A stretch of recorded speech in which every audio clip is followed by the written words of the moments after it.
В 12 часов ночи он дежурил, или он всегда там работал, я уж не знаю вот подробности. Он – это ваш папа? Папа, да. Он пришел домой в 12 часов и взял каску. Она говорит, а чего так каска где-то там под кроватью валялась? А он говорит, да, учение у нас. В 12 часов ночи он взял каску и ушел. Он так на этом белостокском выступе и находился. Мне было 3 года, и в это время у нас гостил мамин брат, который маме было 30, она 11-го года, а брату было 11 лет. Маме 30, ему 11 лет, мальчику. Вот здесь даже написано, что с сыном. Написали, якобы она куда-то едет с сыном, а это был ее брат младший. Вот нас было мы были 2 ребенка у нее как бы, и она. И интересно, что вот этот, когда началось все, так загудело и все затрепетало, то она говорит, Виктор его звали, Вить, беги, это минут 10, вот его военный городок, и где жили их семьи, да, их жены с детьми. И он туда побежал к нему узнать, что делать-то, такой летит, все гремит, громыхает, страшно. И пришел, и он говорит, когда я обычно я входил туда и все, а здесь меня не пустили охранники, но через дверь я увидел, что уже несколько солдат лежали мертвые. Это было буквально вот только 4 часа. Только началось, и вот он побежал узнать, как. Но его все-таки вызвали к нему, он вышел и говорит, делайте как все, то есть как там будет организовано, так и подчиняйтесь всему. И он пришел, но уже мама уже со мной выбежала из этого дома, потому что страшно все. Но только успела кое-что надеть на меня и на себя, но никаких документов, и никаких одежд, и ни денег, ни вещей, ничего не успела собрать. И хорошо, что выбежали, потому что буквально, не знаю, сколько минут прошло, и бомба разбомбила.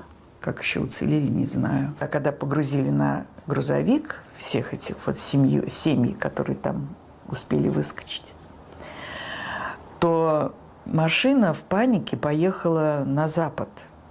И долго ехали на запад, пока уже кто-то не опомнился, куда мы едем.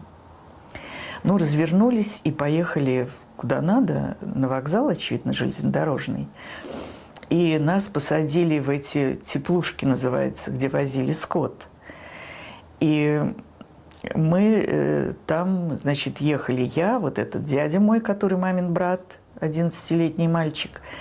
И когда случались налеты, такие страшные налеты, самолеты летели над железной дорогой, состав останавливался и приказывали выходить из этих теплушек и прятаться кто где может.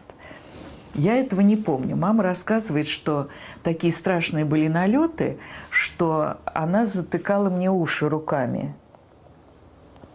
А Виктор все-таки вроде большой мальчик, как бы считалось, что, я не знаю, насколько это правда, но он всегда мучился головными болями, что якобы он был контужен первый день войны, потому что это были жуткие такие, сами понимаете, низкого полета эти самолеты летели над железной дорогой. Ни воды, ни еды, ни хлеба, не было ничего в этих теплушках, ни одежды ни у кого. Просто вот сорвались, выскочили из дома, успели, посадили в этот поезд, и когда на станцию якобы мы приехали из этого грузовика, то на станции было столько народа, что нельзя было пробраться, как-то очень сложно было. Было просто море народа. И как получилось, я не знаю, вырвалась, что ли, я. В общем, я упала между платформой и поездом где-то, я провалилась. Ни в чем одетая, лето. Проскочила туда, и, в общем, как-то меня там еле-еле спасли. Все время просила пить, маленькая девочка, не голодная. И из лужи процеживала через платье воду. Собирала в ладошки процеженную воду из лужи. Приходилось пить, потому хотя бы помочить губы. Ехали очень долго, несколько дней. А бабушка, это была Рязань, вот Захаровский район, а бабушка выходила на дорогу и встречала людей, которые тоже были как в каких-то своих заботах, и старалась всем помочь, и говорила: я помогу всем, может быть, и моей Зинушке кто-то поможет там. Так вот у нее была такая всегда навязчивая идея. Она знала, что мы из-под границы бежим. Вот. И первый день войны очень страшный. Много суток ехали. Потом мама говорит, что я заболела корью, и какой-то лейтенант подарил ей свою шинель. И вот эта шинель меня спасла, потому что я на ней и спала. А потом от отца не было ни одного письма, ни одного известия. Не было ничего всю войну. Погиб, я думаю, что где-то в первые дни, потому что там было что-то просто месиво. Отцом был потрясающим. У меня даже есть какое-то письмо, которое он писал в 40-м году, когда мне было 2 годика. Он пишет: «Фирушке нашей исполняется 2 годика.